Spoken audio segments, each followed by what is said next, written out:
reviewing The Meaning of Anxiety by Rollo May. So another interesting part of this book that I found particularly interesting was he talks about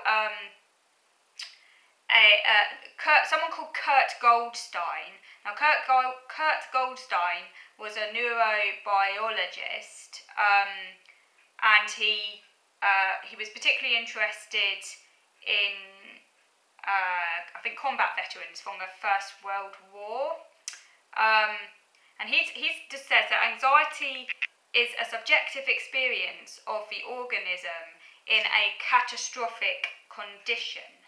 So when the organism cannot cope with the demands of the environment, it feels a threat to existence or to the values it holds essential to existence. And that feels very pertinent to me.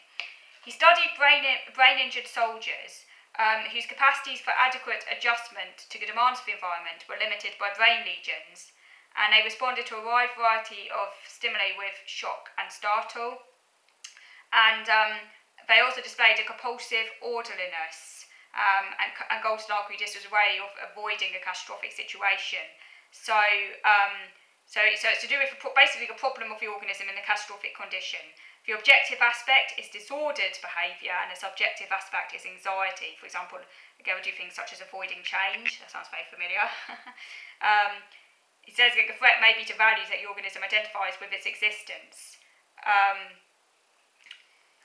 And there's only one trend in the organism: to actualise its own nature and to make the environment adequate to itself and itself adequate to the environment. So to sort of like achieve a sort of homeostasis, really.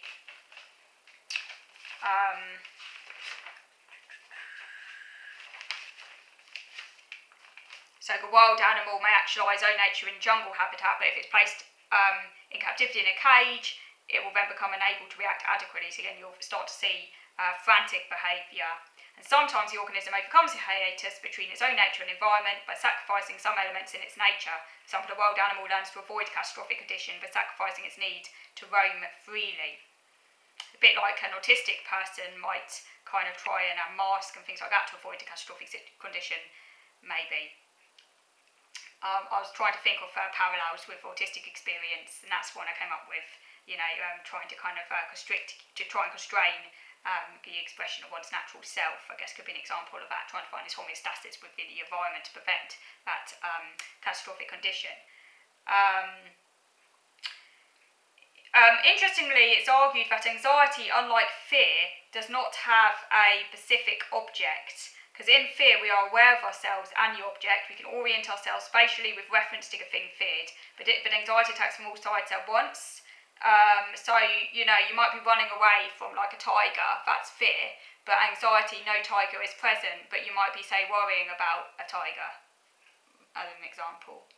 Or like you're worrying about getting sick, but there's no sickness there, sort of thing. So it's kind of a bit more like abstract. In anxiety, the effort to flee results in frantic behaviour, as you do not experience a threat as coming from a particular place, and you do not know where to flee, and I thought that's really interesting. In fear, there's an extreme attention to certain parts of the environment, whereas in anxiety, you see meaningless frenzy and withdrawal from the world. Fear sharpens the senses, because you're trying to run away from the tiger, you need to know where the tiger is, so your eyes are going to be like really alert, wide and stuff. Whereas anxiety is objectless, without an objectlessness, that's anxiety. In fear, we're aware of ourselves as well as the object. In anxiety, you do not know where to flee. Anxiety paralyses the senses, fear drives them to action. So anxiety is confusing because you can't really evaluate the external world. You're not sure where the threat is coming from. It could be coming from anywhere. You do not know where it is. Anxiety suspends useful action. It paralyses the senses. And because anxiety is so catastrophic, or can be experienced in such a catastrophic sense, the possibility of the onset of anxiety leads to fear. So we're actually fearful of anxiety. So there's that saying, there's nothing to fear but fear itself. That's actually a bit of a misnomer, because it should be, there's nothing to fear but anxiety. So we're scared of anxiety. We don't want to be anxious. So we fear anxiety, because anxiety is a catastrophic condition because you're unable to cope with demands of the world. So you can't actualise your capacities. And yeah, that is really relevant to me and makes a lot of sense actually, because anxiety is paralysing because you're so scared all the time. You're not sure where it's coming from. So like you literally, it can result in like an inertia and a kind of, you can't really move on and you end up procrastinating or like finding it really hard to shift gears. And that's my daily reality, so I can really relate to that.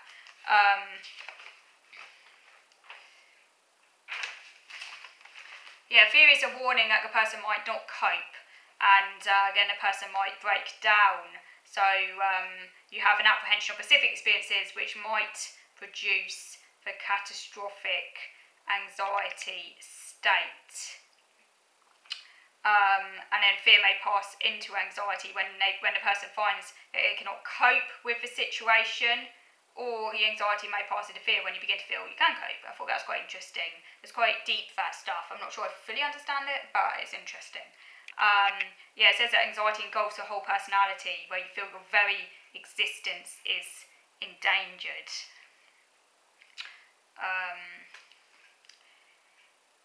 And then he argues that we need to learn how to bear anxiety, because self-actualisation occurs only at the price of moving ahead despite the shocks. So we need to move through rather than away from anxiety, and that's constructive. Not to be afraid of the dangers which could lead to anxiety. It's also argued, quoting from Kierkegaard here, philosopher, he says that the more original a human being is, the deeper is his anxiety, because I guess, yeah, I mean, if you're kind of breaking new ground, or you're not following society, you're not conforming, you're going your own path, and obviously that's going to create a lot of anxiety, but you have to experience anxiety in order to do that. Because creativity is all about venturing into situations which expose you to shock, and that obviously results in anxiety. But at the same time, you can experience the joy of overcoming your tasks and shocks. On page 65, it's argued that normally the cortex exercises an inhibitory control over the lower centres by which the organism tones down and controls the intensity of anxiety or rage. But infants respond to a variety of stimuli with intensity of anxiety and rage, and it's a bit more reflexive, and maturity is all about increasing cortical control. And I'm thinking maybe there's something in autism that stops that from happening, because maybe that's it. Maybe autistics haven't developed that cortical control, so we're like more in a more infantile state all the time. Interesting thing to ponder.